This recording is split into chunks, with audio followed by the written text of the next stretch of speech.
আপোনালোক সকলোকে স্বাগতম জনাইছোঁ আমাৰ ইউটিউব চেনেল AOBS। বৰ্তমান মই উপস্থিত আছোঁ ৰামৰ টুক পথাৰত। এই ৰামৰ টুক পথাৰ ক'ত আৰু ইয়াত কি কাৰণত মই আহিছোঁ আপোনালোক সকলোখিনি জনাই যাম। আপোনালোকৰ ভিডিঅ'টো স্কিপ নকৰাকৈ শেষলৈকে চাই থাকক। ইয়াৰ যিটো মহৎ উদ্দেশ্য লৈ আমি আহিছোঁ এইটো আমি সকলোৱে একেলগে উপভোগ কৰোঁ আহক। হাজো শুৱালকুছি সমষ্টিৰ মাজতে উত্তৰ পাকৰ কোণা আৰু চেঁচাৰ মুখ ৰামৰ টুক পথাৰত। আৰু এই ৰাম মন্দিৰলৈ অহা পথবিলাক বৰ্তমান বনোৱাৰ কাৰণে বৰপাত্ৰী বিভাগে হাতত লৈছে।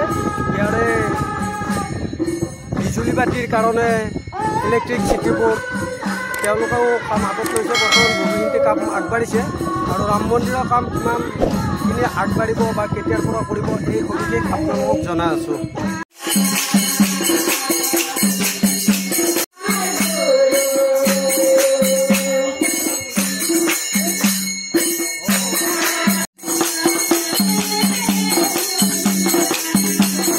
ৰাম মন্দিৰ নিৰ্মাণৰ কাৰণে আৰু এই ৰাম নৱমীৰ দিনা ৰামৰ জন্মদিন হিচাপে পূজা আগবঢ়াইছে এই কমিটিখনৰ সভাপতি সম্পাদক দুইজনে আমাৰ লগত আছে। তেখেতসকলৰ পৰা আমি কিছু তথ্য জানিবলৈ চেষ্টা কৰিম। আপোনালোকে ইয়াতে যে ৰাম মন্দিৰটো বনাবলৈ আশা কৰিছে, আশাটো আপোনালোকে কিমান দিনৰ পৰা কৰিছে আৰু ইয়াতে আপোনালোকৰ আগৰ বছৰ কৰিছে আকৌ ভৱিষ্যতে আপোনালোকে আশা ৰাখিছে এই ৰাম মন্দিৰটো নিৰ্মাণৰ কাৰণে আপোনালোকে কেনেধৰণৰ ৰাইজৰ পৰা চৰকাৰৰ পৰা সহযোগিতা বিচাৰিছে আৰু আপোনালোকৰ ইয়াতে কি কি কাম আগবাঢ়িছে সেইখিনি আপোনালোকৰ আমি 2022 চনতে আমি আমাৰ ইয়াতে এগৰাকী মহিলা ব্যক্তি তেখেতে আমাক এখন প্ৰস্তাৱ দিলে যে তেওঁৰ ইয়াৰ পথাৰত ৰামটো পথাৰত মাটি আছে, যদি কোনোবা আগবাঢ়ি আহে মন্দিৰ বনাই তেন্তে তেওঁ কৰি কাম কৰিব। আমি সেইবুলি আমাৰ অঞ্চলৰ মানুহ লৈ এখন আলোচনা কৰি আমি এখন কমিটি গঠন কৰি আমি সকলো সিদ্ধান্ত লওঁ যিহেতু আমাৰ হাজো পঞ্চতীৰ্থ আছেই। আমি আৰু যেতিয়া মন্দিৰ গ'লে সেই অন্য মন্দিৰ কৰাতকৈ আমি ৰামৰ মন্দিৰ এটাই প্ৰতিষ্ঠা কৰোঁ বুলি আমি ৰাইজক সিদ্ধান্ত বৃহত্তৰ হাজোভূমিত ৰাম মন্দিৰ এইটোৱে হ'ব। এইটো মোৰ বিশ্বাস মই জনাত এইটো বৃহত্তৰ ভাৰতৰ দ্বিতীয় ৰাম মন্দিৰ। আপোনালোকে সকলো ব্যৱস্থা আমাৰ যিটো অযোধ্যা ৰাম মন্দিৰ সেইটো ৰাইজে বনাম বুলি এটা আশা ৰাখিছে।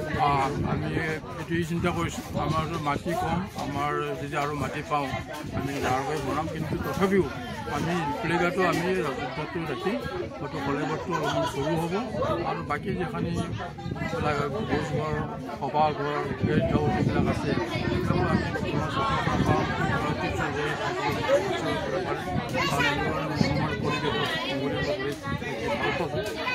কৰিছোঁ।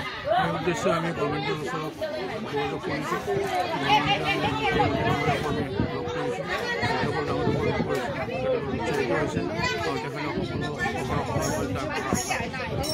আপোনালোকে ইয়াত বনভোজৰ স্থান নিৰ্মাণ কৰিম বুলি ভাবিছে মানে বনাম বুলি ভাবিছে সেইটো বিষয়ে ইয়াতে বনভোজস্থলীৰো ব্যৱস্থা কৰিম বুলি ভাবিছে। এইটো এটা মানে প্ৰেক্টিকেল হ'বই। এইটো মানে এনেকুৱা এটা পথৰৰ মাজত আমি যেতিয়া গছ গছনি লগাই বাগিচা বনাই দিম আৰু তেনেকৈ পিকনিক খৰচটো বনাই দিম, এতিয়া মানুহে ইয়াত পিকনিক খাই ইয়াৰ পৰা হয়তো হাজো পাৰ্ক চাইও পিকনিক খাই পেলাই ঘৰত গুচি যাব পাৰিব। গতিকে সকলোখিনি আমি টুৰিষ্টৰ কাৰণে যিখিনি সুবিধা লাগে আমি আলোচনা কৰিম। কাৰণ মন্দিৰ আৰু পিকনিকস্থলী দুয়োটা বেলেগ বেলেগ বস্তু, সেইকাৰণে আমাৰ এই কথাটো উত্থাপন কৰিছোঁ।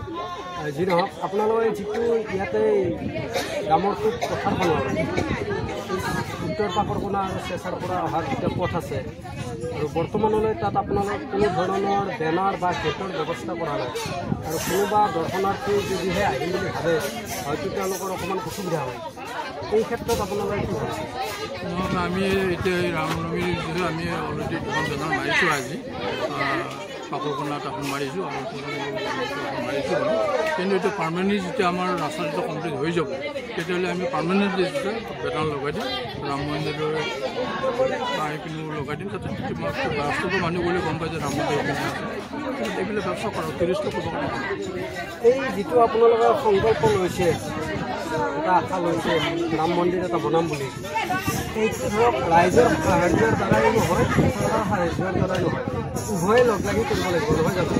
চৰকাৰেও কিছু পৰিমাণে দিব, তাৰোপৰি ৰাইজৰো এটা সহায় লাগিব। কোনোবাই যদি আপোনালোকক ধৰক আৰ্থিকভাৱে সহায় কৰিম বুলি ভাবিছে বা কিবা সামগ্ৰী দিম বুলি ভাবিছে, ইটা বালি চিমেণ্ট যি নহওক, তেতিয়া আপোনালোকৰ লগত তেনেধৰণৰ যোগাযোগ কৰিব যে আমি অমুকখিনি বস্তু দিব ইচ্ছা কৰিছোঁ, কাক দিম। কোনোবাটো ব্যক্তি লাগিব বা কোনোবা এটা ঠাই লাগিব য'ত তেওঁলোকে যাই পেলাই সহজতে পায়, তেনেকুৱা কিবা ব্যৱস্থা আছে আপোনালোকৰ? আমাৰ অলৰেডি এটা অস্থায়ী কাৰ্যালয় আমি কলেজৰ ওচৰতে আমি স্থাপন কৰিছোঁ। তাতে যোগাযোগ কৰিব পাৰিব আৰু আমাৰ সভাপতি কাৰ্যালয়ক যোগাযোগ কৰিলে তেওঁলোকক আমি সহায় কৰিম। আৰু আমাৰ আৰু পাঞ্জাৱ নেশ্যনেল বেংক গুৱাহাটীত আমাৰ এটা একাউণ্টো খোলা হৈছে। এই একাউণ্টটো যদি কোনো সদস্য ব্যক্তিয়ে বৰ্তমান ৰাইজে দান বৰঙণি আগবঢ়াব পাৰে, আমি একাউণ্টবিলাকো পেপাৰ এটা পাতি আমি পাব্লিছ কৰিম, যাতে সকলো মানে এটা অংশগ্ৰহণ কৰিব পাৰে, সেই ব্যৱস্থা কৰা হ'ব। ঠিক আছে, আপোনালোকে যিটো মহৎ উদ্দেশ্য লৈছে সেইটো সাফল্য হওক। আপোনালোকে ৰাম মন্দিৰটো সোনকালে নিৰ্মাণ কৰি উলিয়াওক, তাৰে আমি আশা কৰিলোঁ। ভগৱানৰ ওচৰত প্ৰাৰ্থনা কৰোঁ তাতে যিটো আপোনালোকে আশা লৈছে, উদ্দেশ্য লৈছে, এইটো সফল হওক। ভগৱানে আপোনালোকক সহায় কৰে। আপোনালোকক ধন্যবাদ। এই বাইদেউৰ দ্বাৰা আমি গম পাওঁ, বাইদেউৰ নাম জ্যোতিমালা দাস। বাইদেউৰ লগত আমি অকণমান কথা হ'ল।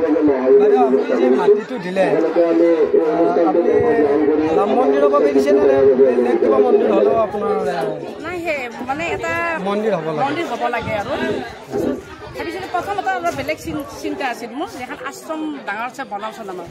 কিন্তু মানে চৰকাৰে অলপ বেন কৰি দিলে ন, আশ্ৰম চাশ্ৰম বনোৱাটো অলপমান চিন্তা কৰিলোঁ। নাই, মোৰ অলপ মানে মাথাত অলপ হেৰি হৈ আছে, মোৰ মিষ্টাৰ যেতিয়া গুচি গ'ল নহয়, মই ষ্টেবলি ল'ব পৰা নাছিলোঁ।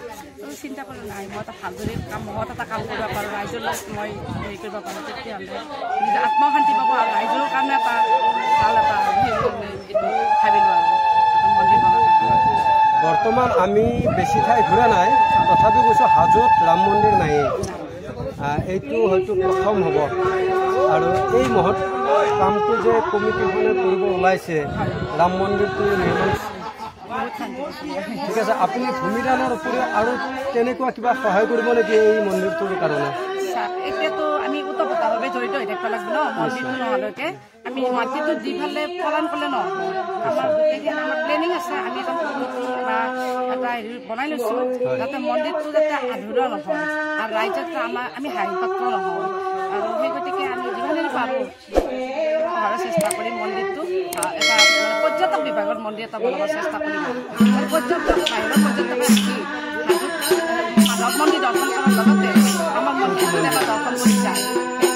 ঠিক আছে, আপোনালোকৰ যিটো মহৎ উদ্দেশ্য সেইটো আপোনালোকৰ সাফল্য কামনা কৰিলোঁ। আৰু আপোনাক ভগৱানে আকৌ অকণমান ওপৰলৈ নিয়ক, আকৌ যেন এনেকুৱা কৰি ৰাইজক সহায় সহযোগিতা আগবঢ়াই থাকিব পাৰে। আপোনাৰ দৰে আৰু চাই কিছু মানুহ ওলাই আহক, যাতে এই ৰাম মন্দিৰটোৰ কাম সম্পূৰ্ণ হয় আৰু সকলোৱে যেন এই ৰাম মন্দিৰটো নোহোৱালৈ উৎপীড়িতভাৱে লাগি থাকে, তাৰ বাবে যেন ভগৱানে শক্তি প্ৰদান কৰে। তাৰ কাৰণে আমি ভগৱান ৰামচন্দ্ৰৰ ওচৰত প্ৰাৰ্থনা জনাইছোঁ। আপোনালোকৰ ভৱিষ্যত মংগল কামনা কৰিলোঁ, লগতে এই মন্দিৰটো নিৰ্মাণৰ কাৰণে ভগৱানৰ ওচৰত প্ৰাৰ্থনা কৰিছোঁ। ধন্যবাদ।